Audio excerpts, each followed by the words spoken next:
Olá amigos, como vocês estão? Eu sou Álvaro Vinícius e este é o canal Investindo aos 30.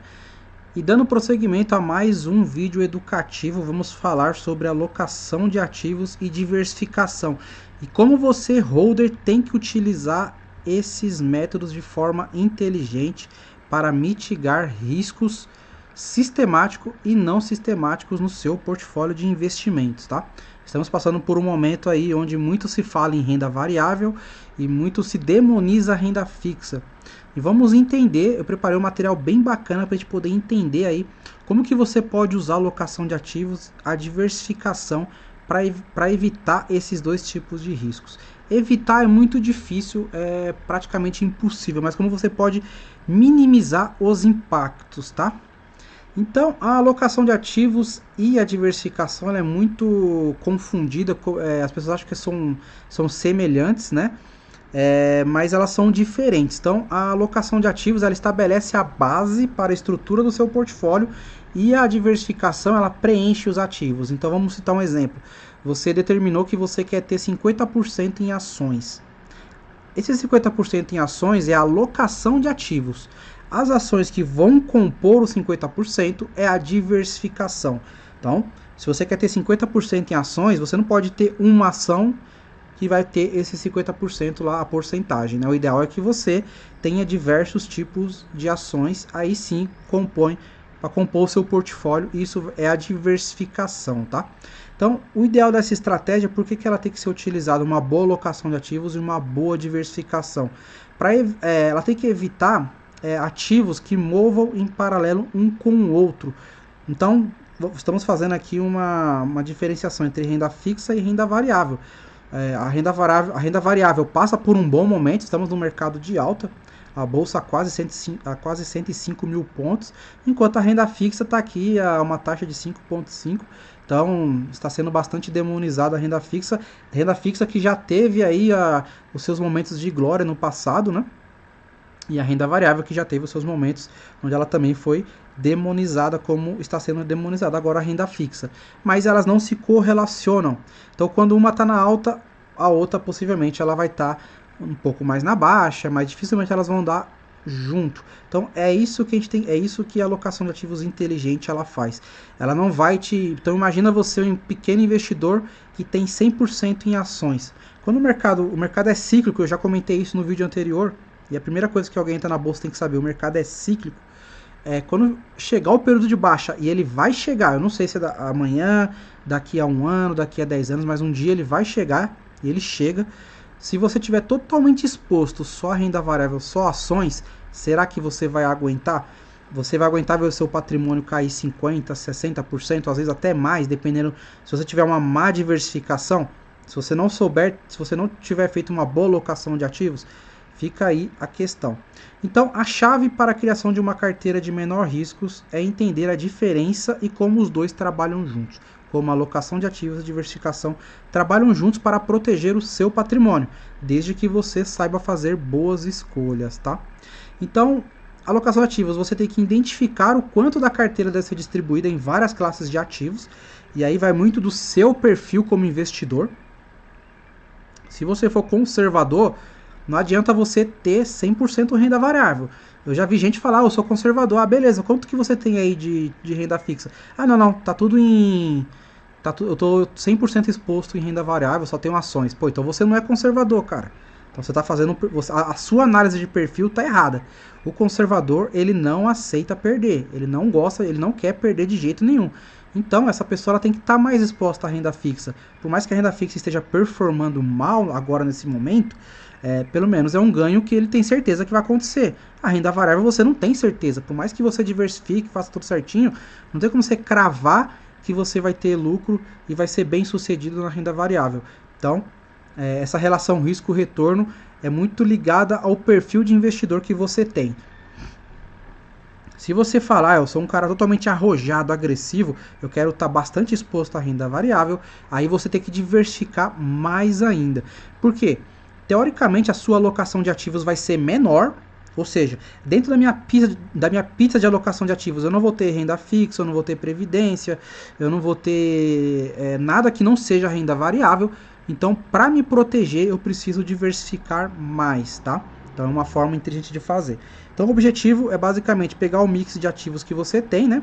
Então, renda fixa, renda variável, CDB, tesouro, etc. Daqui a pouco, reserva de valor e caixa de oportunidade. Daqui a pouco eu vou mostrar um exemplo prático. A sua intenção é maximizar o retorno da carteira e diminuir o risco potencial, respeitando ali o seu perfil como investidor. Então, a tolerância ao risco e o objetivo de investimento de longo prazo que você tem, tá? E aí existem evidências que sugerem que certas classes de ativos desempenham melhor ou pior dependendo das condições econômicas e influência política, que é o que estamos vendo agora no momento no Brasil, tá? Então, quando você escolhe uma variedade de aplicações que reagem de formas diferentes em distintas condições, os ativos têm uma baixa correlação um com o outro, podem reduzir o risco da carteira. Então, quanto menor for a correlação dos ativos um com o outro, menor vai ser o risco da sua carteira, tá? Essa é a premissa básica de uma boa alocação de ativos e de uma diversificação. Esse aqui então é um exemplo. Então, você tem ações, isso aqui é alocação de ativos pura, tá? Então, nós temos as ações, títulos, aí já estamos falando de renda fixa, fundos imobiliários, ouro e dinheiro, que aí você pode ter ou reserva de oportunidade ou não. Tem pessoas que têm reserva de oportunidade, tem caixa, e tem pessoas que não recebem e já investem. Aí vai de acordo com o seu perfil, não sou eu que vou ficar falando para você se reserva de oportunidade é uma boa, se não é. Eu acho que eu não tô aqui para ficar cagando regra para ninguém, tá? A intenção do canal é ser educativo. Se você acha interessante você guardar a reserva de oportunidade, guarde. Se você acha que não é interessante, não guarde, pega o dinheiro e já invista logo de cara. O critério é seu, o dinheiro é seu. Bom, só um adendo, eu acho que eu já vi pessoas colocarem na alocação de ativos dela, na pizza, a reserva de emergência. Eu não acho que reserva de emergência faz parte da alocação de ativos. Ela é um mundo à parte. Ela vai ser utilizada... Por quê? Ela vai ser utilizada para um determinado... ela já tem um objetivo determinado, a reserva de emergência. Então, deu um problema, fiquei desempregado, alguma coisa, eu vou pegar o dinheiro da reserva de emergência e vou utilizar. E não vou utilizar os meus ativos, quando eu penso a longo prazo, os meus ativos da alocação de ativos. Por isso que eu não colocaria e não recomendo colocar reserva de emergência dentro da sua pizza de alocação de ativos, tá? Vou falar um pouco agora de diversificação. A diversificação ela está associada com a alocação de capital dentro das diferentes classes de ativos. Então, bom, se eu determinei aqui no quadro anterior que eu vou ter 30% em ações, as empresas que vão compor o meu portfólio de ações, aí já estou falando da diversificação. Se eu falei que eu vou ter 40% em títulos, então eu não vou ter só um título, ou pelo menos a intenção não é essa. A intenção é que eu tenha, então eu posso ter Tesouro Direto, Previdência, CDB, um fundo de multimercado. E são exemplos de diversificação dentro de um tipo de alocação de capital, tá? Então aqui eu coloquei dois exemplos, né? Mas diversificação é basicamente isso. Então o conceito da diversificação envolve a distribuição dos ativos dentro da classes de ativos individuais, enquanto o risco está distribuído entre as classes de ativos da carteira global. A diversificação reduz o risco dentro de cada classe de ativos. Então a diversificação, não adianta eu fazer uma boa alocação de ativos mas eu não fazer uma boa diversificação dentro da alocação de ativos. Porque você imagina, e agora vamos ver aqui um pouquinho do exemplo de diversificação nas ações. Então, basicamente, eu vou ter uma pizza para cada tipo de diversificação de acordo com a minha alocação de ativos. Então, eu determinei que eu quero ter 30% de ações. Dentro desses 30%, o que vai entrar de ações? Aí aqui eu coloquei um exemplo. Ações de utilidade pública, ações de construção, financeiras, consumo, tecnologia. Eu preciso também ter dentro dessa distribuição empresas que não sejam correlacionadas, ou pelo menos que eu não, por exemplo, eu coloquei que eu vou ter 30% em ações, eu só vou colocar banco? Não, é um risco, não adianta, eu não estou diversificando. Eu fiz uma alocação inteligente, mas eu não fui inteligente na hora de diversificar dentro da alocação. Entendeu a lógica? Então, dentro desses 30% em ações, eu preciso diversificar. Então, eu vou ter banco, eu vou ter empresa de saúde, eu vou ter empresa de tecnologia, consumo, financeiras, construção, etc. Isso sim é uma alocação inteligente. Se der algum problema em um tipo só de... Então, vamos lá, dá um problema no sistema financeiro. Se eu só tenho ações do sistema financeiro, eu vou ter um risco muito grande aí, a minha carteira não vai performar bem, a minha alocação de ativo de ações não vai ter uma boa performance porque eu escolhi mal a minha diversificação. A mesma coisa se eu tivesse aqui, determinei que eu vou ter 40% em títulos. Títulos de renda fixa, menos mal, porque pelo menos você já tem ali a tendência é você receber certinho lá a porcentagem, sei lá, 100% do CDI, 110% do CDI, não importa. Mas mesmo assim, é inteligente que você não tenha só um tipo. Então, se você determinou que é 40% de títulos, pô, tem um tesouro direto, tem um tesouro IPCA, tem um CDB e etc. Tá? Também é uma outra forma inteligente de você alocar. Só que o maior risco está, obviamente, na renda variável. Então, a mesma coisa. Ah, eu só vou ter um fundo imobiliário. Eu só vou ter um fundo imobiliário de shopping. Então, assim, o ideal é que você tenha um fundo imobiliário de shopping, que você tenha um fundo imobiliário de papel, que você tenha um fundo imobiliário de logística. Por quê? Aí você está diversificando a sua alocação de ativos que você determinou para o fundo imobiliário, e a mesma coisa para ações. Então, quanto mais exposto à renda variável você tiver, maior diversificado você precisa ser. E aí aqui não estamos falando de pulverização. Muitas pessoas abrem a boca para falar, tá pulverizando a carteira. Cara, depende. Se o cara tá só exposto à renda variável, ele tem que realmente ter bastante empresas no seu portfólio ali. Quanto mais empresas não correlacionadas uma com a outra, mais proteção ele tem. Porque quando chegar a queda, e ela vai chegar, essa pessoa ela vai pelo menos ficar em paz ali, porque ela sabe que ela fez boas escolhas e que ela não está tão exposta a nenhum tipo de risco ali, tá? Então, por exemplo, dentro da minha diversificação nas ações, eu já escolhi quais empresas eu vou ter. Aí agora eu vou definir as porcentagens. Então, você pode ter 3%, 5%, enfim. O ideal é também que você não tenha nenhuma empresa que ela tenha um percentual muito grande na sua carteira de ações. Porque você imagina, né? Então, você vai ter lá uma empresa de construção, por exemplo, que ela está com 90%, ela representa 50% da sua carteira. Descobriu um escândalo aí de lava-jato nessa empresa. Cara, ferrou.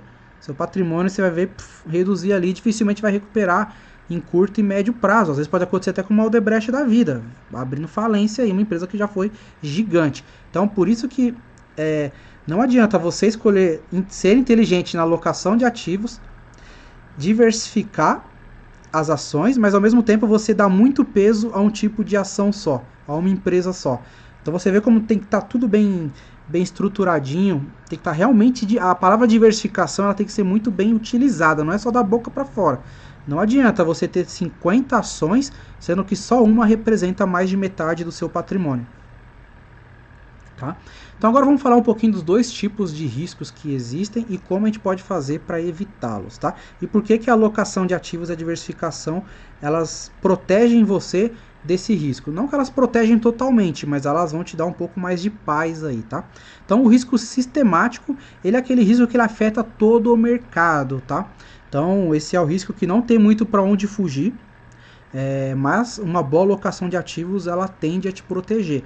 Então vamos citar um exemplo agora, a taxa de juros caiu, mas você também está exposto à renda variável, então você não vai sofrer tanto.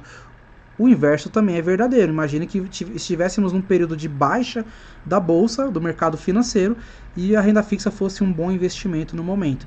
Você estaria também protegido, porque você estaria ali equilibrado, tá? Então esse é o risco sistemático, essa é a forma que você faz para se proteger de risco sistemático, mas você não consegue se proteger totalmente do risco sistemático. Mais para frente vamos falar sobre os tipos de risco sistemático, tá? E aí o outro tipo de risco é o não sistemático. Esse já é aquele que ele é específico, associado com a segurança individual. Foi o que a gente falou sobre esse aqui sim, a diversificação, ela te protege bastante do risco não sistemático. Porque é igual eu falei, então você tem uma empresa só lá de construção que representa 50% da sua carteira. Ela cai em um processo aí da Lava Jato ou qualquer escândalo de corrupção. Como você não diversificou, você caiu no risco não sistemático. Se você tivesse diversificado sua carteira, como essa empresa representaria, 3% do seu patrimônio, o máximo que você perderia seria 3% ali do seu patrimônio, você não estaria tão exposto. Então esse é o risco não sistemático. Esse aqui, uma boa alocação de ativos e uma boa diversificação, com certeza vão te proteger aí no longo prazo, tá? Então esse aqui é um comparativo, né? A gente pode notar aqui que o risco sistemático ele não tem muito o que fazer, né? Então, independente do total de ativos que você tenha, a proteção dele é mínima ali. Já o risco sistemático não. Quanto mais ativos você tem, distribuídos, etc., mais você acaba ficando protegido do risco não sistemático, tá?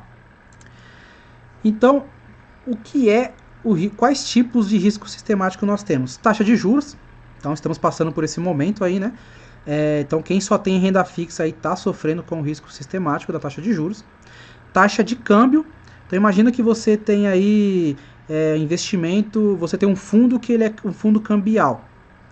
Você pode sofrer com isso também. Ou você só tem empresas no seu portfólio de ações que elas são exportadoras e boa parte do lucro delas é dolarizado. Você também pode sofrer. Não é que você não tenha que ter essa empresa, tem o ônus e o bônus. Então, você tem que diversificar para você não ficar só exposto a esse tipo de coisa. Inflação, não tem o que fazer. Político e eventos. Então, o que podemos taxar de eventos? O caso aí agora recente da explosão lá da Arábia que teve do petróleo lá, né? Então, ele é um evento sistemático. Toda a cadeia ali de commodity do petróleo foi afetada. Então, se você só tivesse exposto a esse setor, você possivelmente vai sofrer bastante com esse tipo de erro, esse tipo de risco sistemático, tá? E o não sistemático, aí já vem gestão. Então, gestão podemos olhar tanto para a empresa quanto para um fundo imobiliário, né? Então, um fundo imobiliário mal gerido ele pode trazer problemas. Uma boa diversificação resolve isso. O risco não sistemático de negócio. Então, um core business aí, podemos citar a Cielo, por exemplo, onde ela tem um case, o case dela ele é muito... Ele sofre muito com a entrada de novos entrantes, né? Então, qualquer um entra ali com maquininha, coloca lá a taxa embaixo e tira mercado dela. O risco financeiro, falência e liquidez. Então, esses são riscos não sistemáticos, onde a diversificação, ela protege. Então, você, holder, você tem que saber utilizar muito bem. E aqui fica uma dica, entre aspas, né? Se você utilizar o custo médio unitário ou o investimento imediato, aquele quando você recebe já investe, aliado a uma boa alocação de ativos e uma boa diversificação no longo prazo, não tem segredo. Você possivelmente vai ter muito sucesso no longo prazo. Alinhado com uma disciplina, alinhado com o conhecimento que cada vez mais você vai buscar adquirir, tá? Então nesse vídeo é isso, espero que você tenha gostado do conteúdo. Eu trouxe aqui um conteúdo bastante interessante para você que está começando e você que já investe e acha que tem que estar totalmente exposto à renda variável, que aguenta, que não é mão de alface, que você é tranquilo. Cara, olha para sua carteira e veja se você não importa, tá? Se você pode ser 100% renda variável, não é pecado nenhum, tá? Mas, mesmo você que é 100% renda variável, faça uma boa alocação de ativos e uma boa diversificação para não ficar exposto a nenhum tipo de evento, tanto sistemático quanto não sistemático, tá bom? Então nesse vídeo é isso, espero que você tenha gostado do conteúdo, comente, compartilhe e curta e principalmente se inscreva no canal. Nós temos muitas visitas, mas poucas pessoas se inscrevem e fica aqui o apelo, se inscreva no canal para ajudar a gente e você ser notificado sempre que sair um novo vídeo aí, tá bom? Nesse vídeo é isso, fico por aqui, um forte abraço e até breve.